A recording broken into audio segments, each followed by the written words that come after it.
Donna is here to talk to us about outcomes of a focus group of individuals in recovery. Take it away, Donna.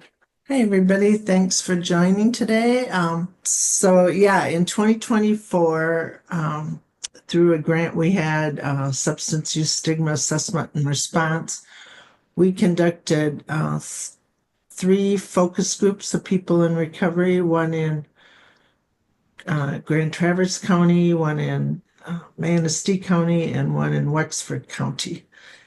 And even though they weren't in Kalkaska, I think the themes and the recommendations that we identified from these focus groups are pretty similar across our northern Michigan counties. The purpose of this report was to summarize and analyze the focus group findings, and then we wanted to assess the next steps to help individuals within our community. So we were trying to identify any barriers people in recovery have to maintaining their recovery, and also any needs that they have that maybe we could work on as a coalition or a work group.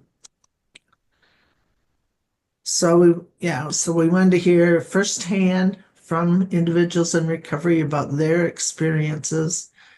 And that really gives us a lot of insight to the barriers they face and the resources they need. And so for the purposes of this focus group, recovery was defined as an individual with a past history of substance use disorder.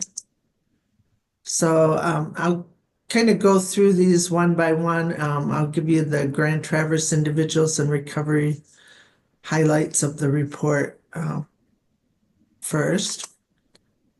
So we asked them their reasons for beginning substance use, and we were, I guess, kind of surprised about the young age beginning substance use. Some of their quotes were, I was 11 years old when I started partying. By the time I was 10 years old, I was taking pain pills. I was 15, 16 years old cooking dope in the woodshed out back. There was trauma involved in a lot of the people in recovery. One person said it was a very violent upbringing.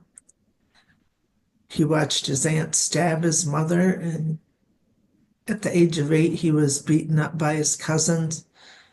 They wanted to steal the grandparents' pain pills, and they're 8 years older than I was. Also, they talked about the culture and the social environment they grew up in. One person said, I'm pretty sure I had learning disability in school and I just drank to fit in, and that's the crowd that I related to. I was sick of being poor, watching my mom struggle. We were broke. We lived paycheck to paycheck. And so these were some of the themes that came up. One was, we should limit access to substances, provide education on substances and the importance of not sharing prescribed medications, because there were a lot of people that talked about like their grandparents having pain pills or, addictive medication that they could get their hands on. One person said I started stealing my mom's pain pills when I was 8 to 9 years old. I started selling them when I was in middle school. My grandparents just had pain pills on pain pills on pain pills in their cupboard. They also talked about limiting prescriptions per patient of certain medications to prevent overuse or selling of substances. And one person told his story of getting hospitalized, and he started on prescription Norcos. The doctor gave him 750s, but he called a couple days later and said, this isn't working.